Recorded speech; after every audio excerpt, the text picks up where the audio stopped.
Bom, com certeza você se lembra durante o governo Bolsonaro como o Itamaraty. Funcionários do Itamaraty trabalhavam para boicotar o presidente nas suas interlocuções internacionais, isso saiu recentemente na imprensa, e como a imprensa também falava o tempo inteiro que o Brasil se tornou um pária internacional, um país que não era respeitado.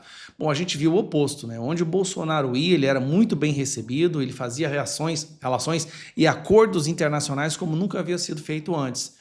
Aí conseguiram colocar o descondenado na presidência e a narrativa é: a diplomacia voltou. O Brasil deixou de ser um pária. O Brasil voltou ao cenário internacional. De lá para cá, nós temos visto o Lula falando besteira na questão das guerras da Israel e da Palestina, comparando o judeu ao Holocausto. Depois ele tem seu microfone cortado durante sua fala na ONU. O único presidente que eu sei na história que teve microfone cortado foi ele.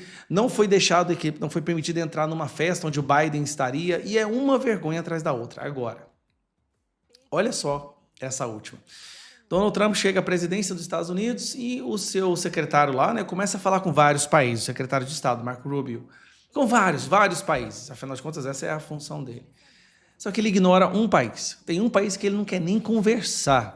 A lista completa, por exemplo, vamos lá, quais foram as pessoas que o Marco Rubio falou? Ele falou com todos os países do grupo G20, com exceção do Brasil e África do Sul. Peraí, no grupo G20 você tem Alemanha, você tem Canadá, você tem México, você tem todos esses países e ele conversou com eles, mesmo com a política protecionista. Inclusive, vários desses países ele está tarifando. Por que o Brasil ele não conversou? Nós vamos chegar lá. Então, olha só, aqui na matéria mais embaixo tem a separação por continente. Conversou com Polônia, Dinamarca, Lituânia, Europeia, vamos nas Américas? Ele conversou com a Venezuela. Por que ele conversou com a Venezuela? Para devolver os imigrantes ilegais da Venezuela. Não conversou com o Brasil para devolver os nossos, tá? Conversou com todos esses países aqui, o Panamá, Argentina, México e Jamaica. México, para devolver os imigrantes ilegais de lá também e para falar sobre as tarifas. Gente, ele falou com países como Congo, Quênia, Angola, mas não falou com o Brasil. Sabe por quê? Primeiro, Lula xingou o presidente dos Estados Unidos de fascista e nazista um dia antes da eleição. Só para deixar bem claro, o Lula, na sua incompetência diplomática, um dia antes da eleição, ou seja, um dia antes do Donald Trump se virar presidente, ele xinga o cara de fascista e nazista. Palmas para o Lula. Isso sim é aula de diplomacia one-on-one. Esse cara é o melhor diplomata do mundo.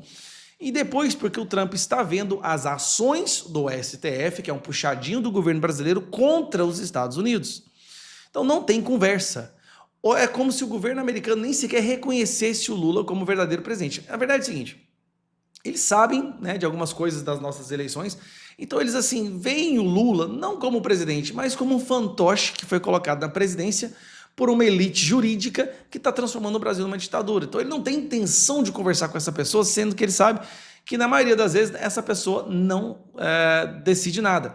E lembrando, o povo do Brasil não para de tentar fazer negociação ou de ligar para o Marco Rubio e ele nem atende. Ó, segundo fontes da diplomacia brasileira, uma aproximação com o Departamento de Estado está sendo conduzida pela embaixadora do Brasil em Washington, Maria, que também não consegue uma agenda com o presidente. A avaliação do Ministério das Relações, entretanto, é que questões como deportação de brasileiros com envoos precários puderam ser resolvidas pelos canais diplomáticos existentes, sem a necessidade de subir o nível hierárquico. Ou seja, resolveu embaixo, mas não fala com Marco Rubio.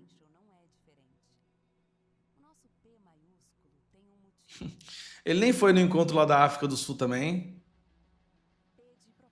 E aí agora, obviamente, a culpa é do Trump, protecionista, mas a verdade é que o Trump não está com conversa com o Lula, nem com essa facção criminosa que o Lula colocou na presidência. É simples. E aí o Brasil é um gigantesco anão diplomático. Nós somos hoje um país menos relevante para... Não, eu lembro do Lula falando que ia acabar com a guerra na Ucrânia, tomando uma cervejinha, lembra? Você lembra disso, né? Que ia resolver a paz do mundo e acabar com a fome no mundo, nada. Só tá gastando dinheiro com a Janja viajar para fazer o Brasil passar mais fome. É vergonhoso. E eles diziam, né, que no governo Bolsonaro o Brasil era um pária da humanidade, um pária diplomático. Agora sim nós estamos vendo o que é ser um anão diplomático.